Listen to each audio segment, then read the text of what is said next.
Good morning po. Tayo po'y mag-aaral ng salita ng Diyos, the book of Joshua chapter 1 verse 8. Huwag mong kaliligtaang basahin ang aklat ng kautusan. Pagbulay-bulayan mo yon, araw at gabi upang matupad mo ang lahat ng nakasaad doon. Sa ganoon magiging masagana at matagumpay ang iyong pamumuhay. Wisdom and abundance. At naririto po sa verse na ito yung sikreto ng pagsagana sa buhay. Pagbulay-bulayan daw po natin ang salita ng Diyos. In other words, ang sikreto po sa pagsagana sa buhay ay taglayin natin yung wisdom from God. Tayo po mga Kristiyano dapat po ay taglay-taglay natin ito palagi kasi malinaw naman po sabi sa 1 Corinthians chapter 1 verse 30, you are in Christ Jesus who has become for us wisdom from God. Kaya sa pag-aaral natin this week, pinag-uusapan natin yung tema ng Christmas. Nakadalasan po, tumatakbo doon po sa salitang abundance and prosperity. Kasi nga naman, minsan lang sa isang taon tayo nag-i-enjoy, or sabihin na nating nakakaranas na tayo maraming mga tinatanggap na blessing or pagpapalang material. Kaya nakalipat yung isipan natin kadalasan doon po sa pagbili, paggastos, pagkain ng mga masasarap na pagkain, at kung ano-ano pa.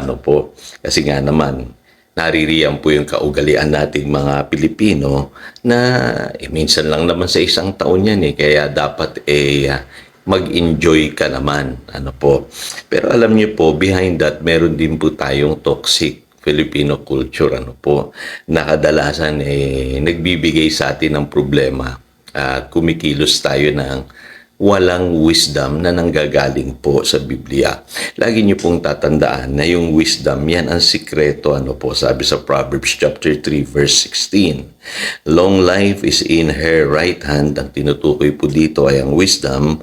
In her left hand are riches and honor. So, ang wisdom, yan ang nagbibigay sa inyo ng mahabang buhay, kasaganaan, riches and honor. At tayong mga Kristiyano, dapat po ay mapatunayan sa ating buhay. Na tayo po ay merong wisdom. Mas marunong tayo kaysa sa mga taga-sanlibutan. Kasi ang sabi po ng Luke chapter 7 verse 35, but wisdom is proved right by all her children. Kasi nga naman, tayo nasa Panginoong Hesus na, siya yung wisdom from God. Tapos mamumuhay tayo ng walang wisdom, sayang naman. Kaya totoo yung sinasabi sa Hosea chapter 4 verse 6 na my people perish because they lack knowledge. Ang daming tao napapahamak, even Christians, dahil sa kawalan ng wisdom. So, pag-usapan natin yung nabanggit ko kaninang toxic Filipino culture.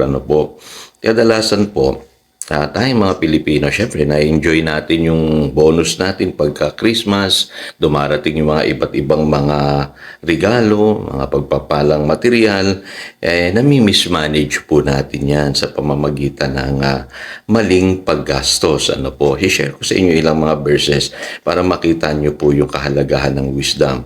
Unang-una po yung sinasabi sa Proverbs 13 verse 16. Sabi diyan, a wise man thinks ahead. Pero yung tao daw po na walang wisdom, hindi yan nag-iisip ng malayo. Kaya lagi niyong tatandaan, ang taong matalino, sa ibang translation, ang sabi diyan, every prudent man acts out of knowledge. Kumikilo siya palagi ng may wisdom. Pero yung mga mangmang, sabi sa verse 18 din ng Proverbs 13, they ignore discipline. Ang sabi diyan, he who ignores discipline comes to poverty and shame. Kita ninyo, pag wala kang disiplina, and that includes yung paggastos mo, mauuwi ka sa poverty and shame. Kaya malinaw po, sabi sa Proverbs 30 verse 25, maging yung mga langgam ay dapat po tularan natin. Kasi sabi diyan, ants are creature of little strength, yet they store up their food in the summer.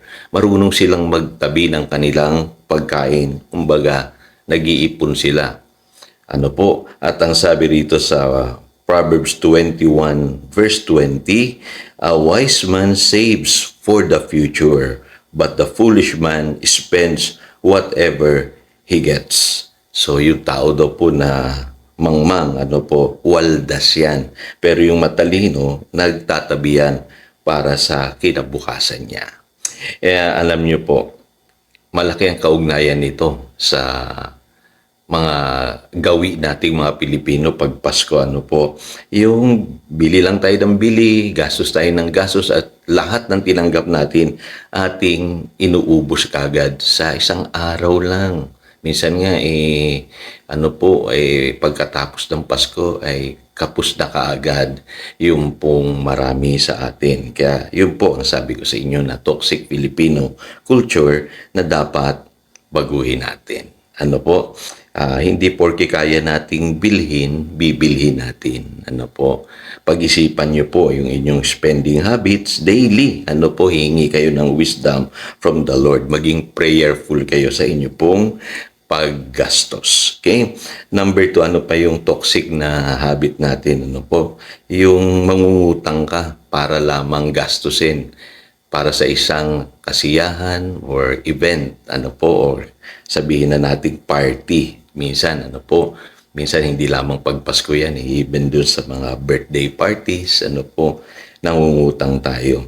Ang di natin alam, ano po, yung pangungutang pala, bandage yan. Kasi sabi sa Proverbs 22 verse 7, the borrower is a slave to the lender.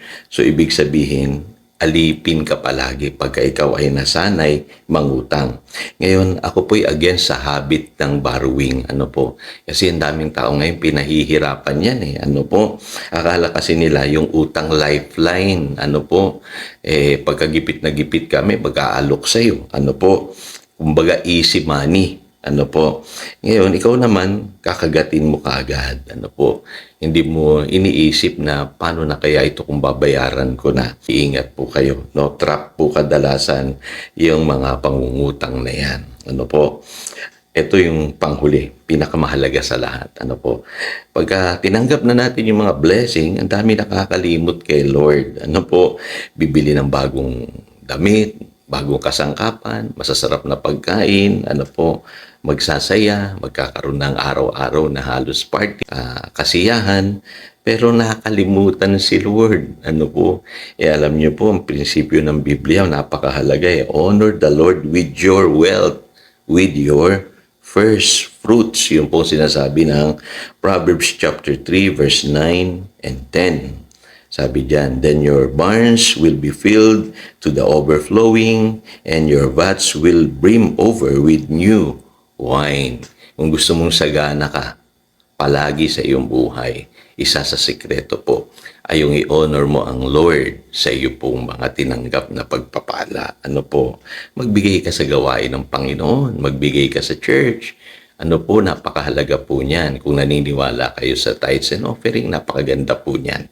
Ano po, yung first fruit, napakaganda po niyan. Kaya sa Deuteronomy chapter 8 verse 18, sabi diyan, you shall remember the Lord your God, for it is He who gives you the power to get wealth. Laging alalahanin natin ang Lord, ano po, na nagbigay sa atin ng kakayahan para tayo po ay kumita sa loob ng isang taon. Ano po? At alam niyo po, pang testing ng Lord yan sa atin eh. Ano po? Tinitignan niya kung paano natin tinatanaw yung mga blessings na dapat po ay pagpasalamat natin. Ano po? Ang kadalasan kasi nakakalimot nga tayo, hindi na natin naalala yung nagbigay ano po ng blessing na tinanggap natin ngayong Kapaskuhan. So again, ito po si Pastor Jojo nagpapaalala upang daluyan tayo ng pagpapala, manatili tayo sa kanyang salita. Good morning.